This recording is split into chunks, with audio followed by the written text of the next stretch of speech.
All right, hello everybody. I'm kind of going off the rails a little bit here today. No nature and wildlife stuff. I'm going to talk about photographing people, namely my kids. My kids just got done with a month of staying with me here in Jackson Hole, Wyoming. It's a long story why they don't live here, but anyway, they were here for a month, and during that month, all my Nikon gear went in the bag and stayed there, and I didn't get out and do any nature and wildlife photography.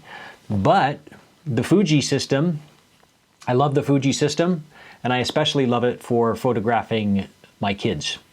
So the Fuji system got a good workout during that month. So I wanted to talk today just a little bit about photographing people and do something a little bit different, how I go about photographing my kids. They're kind of like wildlife, right?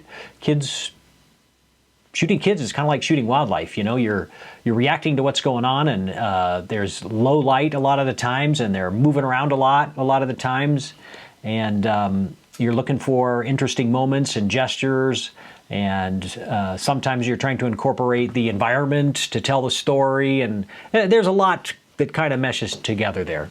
So I thought I'd talk about that because that's what's been going on in my life, and I think it might be interesting as well to you guys as photographers. So the first thing I'll talk about is the Fuji. This is my favorite Fuji camera at the moment. This is the X-H1, and it's a wonderful camera. I'd say 90% of the time I'm photographing my kids, I'm using this exact setup. So this is the Fuji X-H1 with a 35mm f2 lens. It's a wonderful lens. It's small, it's light, it's fast autofocusing, it's sharp wide open, and I like this focal length a lot for shooting my kids around the house and when we're out doing activities and stuff like that. It works really great. The other 20% of the time, let's call it 18% of the time, I'm using this lens on that body. This is the Fuji 16-55 f2.8. This is a 24-85 full frame equivalent. This is a 50mm equivalent to a full frame. This is super versatile. This is what I take when we're going outside to go on a hike, or sometime when I think this zoom might come in really handy, and it does come in handy a lot. I love this lens. Very fast autofocus, fast aperture, sharp wide open. Nothing bad to say about it. I especially love it paired with the X-H1, which has in-body image stabilization, because this lens does not have image stabilization, nor does this one. But that in-body image stabilization comes in real handy with both of these lenses. Okay, so I start with this camera, and then I change a couple of things compared to my normal wildlife settings. The biggest one is I disable back button autofocus. So normally in all of my nature and wildlife photography, I use back button autofocus, both on my Nikon system and on my Fuji system. And this has a nice dedicated back button for autofocus. I turn that off, so I'm actually going to do autofocus with the shutter button. The main reason I do that is because I turn on face detect autofocus in this camera, and it works so great. So all I have to do is kind of point the camera at my kids or whoever, and it's going to pick up their faces, and then when I half press the shutter button, it's going to track them as long as I have it in continuous autofocus mode here. It's going to track their face wherever they're going, whatever they're doing. It recognizes their face and it's going to track it, and they're going to be in focus when I press that shutter button. So all over the frame, there's like, it's really excellent. So I can shoot, you know, up like this and track them. I can like try and be stealthy, you know, hold the camera down here or over here, whatever, and kind of point it in the general direction. And it's going to find their face for me. And then when I press the shutter button, it's going to make a picture and their face is going to be in focus. So in trying to sneak pictures in of my kids, when they're maybe not knowing that I'm taking their picture and I want something candid, it's still going to get them in focus. So that is super awesome. One of the major benefits of a mirrorless camera system, this one in particular does an amazing job of face recognition and focus tracking. So I love that. The other thing I do is I set it to auto ISO. I'm pretty much always going to shoot wide open with the kids, with some exceptions if I want to include more of the environment and I need more depth of field. But generally, I want the background to blur out and be not distracting. So I want little depth of field where the focus is just on the person and their expression and what they're doing. I might stop it down if I want a little extra depth of field and if the light will allow it, if there's a bunch of light. So I set auto ISO to maintain 1/125th of a second shutter speed minimum. And so around the house in kind of mediocre, just normal house lighting, that works out great. That's a good compromise of maintaining a fast enough shutter speed to freeze the action, but also maintaining a low enough ISO to give me really good image quality. Okay, so those are kind of the things that I change, and otherwise I leave it mostly the same on the Fuji. I do have a battery pack that I generally keep off of it when I'm just shooting the kids around the house and stuff. If we're going to go somewhere, I'm going to be out all day, I might put the battery pack on so I have more battery power so I can photograph all day long and not worry about switching out batteries. I have a shoulder strap that I like to use when I'm out running around with them. This is a Blackrapid shoulder strap. It just screws onto the bottom of the camera here, and then I throw this over my shoulder and away I go. And I carry this around with me pretty much everywhere when they're in town and I want to be making photos of them. There are times when I might leave it at home and I'll have my iPhone with me. That way I always have a camera with me. So I never use flash when the kids are here. I'm not doing a studio shoot. I'm not doing anything like professionally or trying to make anything perfect. I'm doing candid photography, capturing moments. My intention with photographing them is to kind of create memories and occasionally to make a cute picture of them that I could print and hang on the wall if that opportunity presents itself. But it's mostly to just kind of document what we're doing and the fun we're having and little moments that I want to try and remember, like at this point in their life, the cute things they're doing. And, you know, just I'm trying to create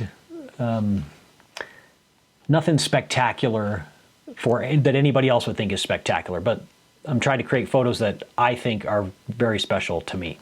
And one of the things I do with these photos is every year I create a photo book on Blurb, and I just, you know, select like 100 or, you know, 150 photos of the kids and just kind of what we're doing. And I put them all together in a little book every year. And these are like my most cherished possessions. So I'm not too concerned about image quality. Of course, I want to make the images sharp and well exposed and well composed and have interesting gesture and all that stuff. And I'm trying to do that. But I'm not worried about having noise in the photos. If they're a little bit out of focus, I'm not worried about that. I'm only printing them, you know, this big. And those kind of flaws really aren't going to ruin the photo for this purpose. So I'm trying not to stress out about camera settings and, you know, just, oh, it's just a tiny bit blurry because they were moving too fast. I don't care. I'm trying to capture moments, and so I'm trying to not sweat it. You know, like if I'm doing a landscape photo and I know there's a potential I'm going to print it 10 feet, I'm going to do everything I can to sweat it, to make sure that I'm having as good a technical quality as I can possibly have. And I'm not doing that here. And it makes it more fun, I think, for everybody, and it still works out great. Now that I've kind of run through what I'm doing with the camera setup and what my intention is, I'll give you a couple of quick tips for photographing kids that I try and kind of have in my mind when I'm doing it. And the first one is always have a camera, and that's pretty simple these days because you're pretty much always going to have your iPhone or smartphone with you. And there's a really good camera in there. And for the purposes of documenting and creating, memories of cute moments and important things that are happening, it's usually good enough, certainly good enough to print, as a 4x6 that's going to go into a book or something.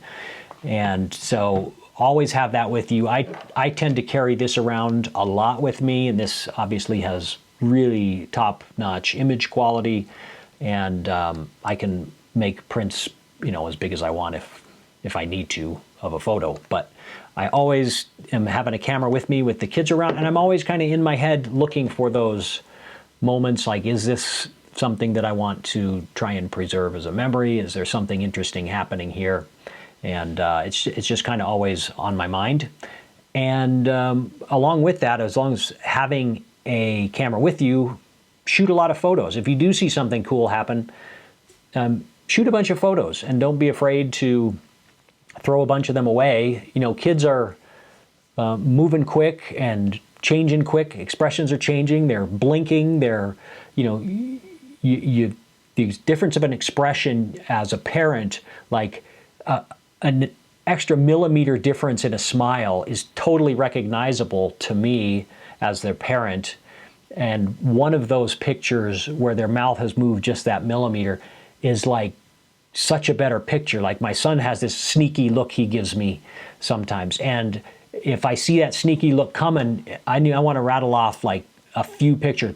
I'll fire a little burst off. And one of them is just going to be like the sneakiest look, because it's always just a little changing. And then, so I want that kind of the best sneaky look that he could give me. And, having a few photos to choose from is always a good thing. It creates a little extra work in post that you have to go through and select those photos later. But to me, it's worth the time to do that, to select the image that truly is a better image to me. So shoot a lot as well. Try and shoot from the child's height. Oftentimes it means not shooting like this. You can certainly squat down and get down, but I often like to kind of shoot it down like this. Like if we're playing a game of cards at the table or something, I can kind of hold the camera down here and be talking to them and watching for, like, if they cheer because they just beat me at a card game, I'm ready with the camera right here. And the camera's tracking their face in autofocus mode, and they don't necessarily know that I'm even taking pictures. I can put this into electronic shutter, and it'll be totally silent. And I can track their focus, take a couple of pictures. They don't even know it happened. And it's at their level, and it's kind of a fun way to get candid photographs. So I don't mind holding it down, getting down a little bit lower. It kind of takes, I can still maintain eye contact with them. I can still be having a conversation and be present with them, but then also push that button, and they don't even know it's happening. I'm taking pictures of them. So that's kind of a cool thing.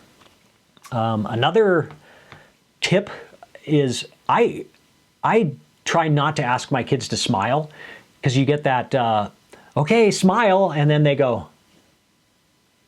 And it's that fake smile that we all know and don't particularly think is great, but kids do it and they're conditioned to do it. And I try and discourage that. So I will actually try and tell them, like, okay, frown. And they might, frown and look at each other, and then they bust out laughing or something, and then I make the photograph. Or I'll tell them to make a funny face, or I'll tell them to make a face as if you just saw a shark, or something like that, just to throw them off and give them a little more natural, genuine expression other than the kind of fake smile thing. So just try and trip them up a little bit and go for a little more genuine exposure, or genuine expression and genuine gesture in the photograph. I mentioned not worrying too much about technical image quality, and people stress out about that. I certainly do, but I try not to in this kind of situation. just, you know, I can logically tell myself why I don't need to worry about the technical considerations. I do my best to make the images sharp and well exposed and all that.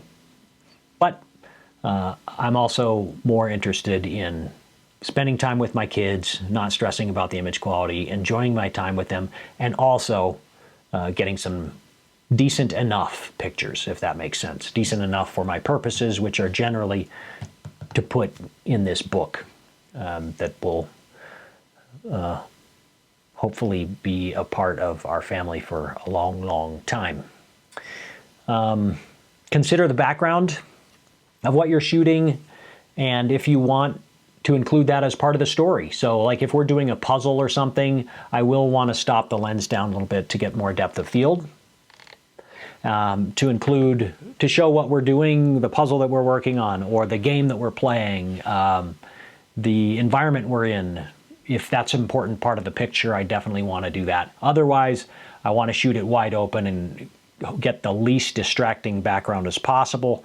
And that might mean I need to move a little bit around to find the least distracting background, up, down, sideways, ask the kids to move, you know, whatever. Do what you can do to make the least distracting background possible. That's such an important piece of the puzzle. And then the biggest one for me to think about is gesture. And Jay Maisel, I think, was the first person that introduced me to the concept of gesture in one of his books or videos. I don't remember where it first was, but it's kind of impossible to describe perfectly what gesture really is, because I think it's different to everybody. But gesture is kind of the unique thing that's happening in the photograph that is interesting, and it's an interesting expression. It's interesting, and like a tree can have gesture. In my mind, it's a tree that has a little extra character than the other trees. And so I'm kind of looking for the same thing in photos of my kids. I want the gesture of the sneaky look my son gives me when he knows his picture's being taken, but it's still fun. There's gesture in, you know, when we're playing a game and they're cheering for victory that they just crushed me at a game of Monopoly or something. There's gesture in that cheer, and every frame's going to be a little bit different, and it's kind of tracking down in you as the photographer's mind which of those is the better gesture that kind of conveys the feeling you want to convey in that photograph. So it's a conceptual term that I don't know how to describe, but look into it more if you're interested in it. For me, I'm looking for, you know, kind of maximum gesture in every photograph, and it's really fun when you get to nail one that has a really truly great gesture. But that's what I'm looking for all the time. And I think that's probably about all I will do today on this topic. I think it's hopefully it's not too out there for you guys, nature and wildlife photographers, but thanks for hanging in to the end here. If this is something that you find interesting, I'd be happy to do some more on this topic later. Just leave me a message if you would like me to do that. And if enough of you say yes, go for it, then I'd be happy to dive into this a little bit deeper. And then I'll get back to nature and wildlife stuff next episode for sure. And then right now, I'm going to put together a little quick slideshow right at the end here that will have maybe, I don't know, a dozen or so pictures that I took of the kids while they were here, just to show you kind of some of the photos I got with the Fuji and the iPhone. And but anyway, I had a great time with them. Having them here is always so magical, and I wanted to share that a little bit with you. Hopefully you can learn something from that. And I'll see you again next week. So have a great day.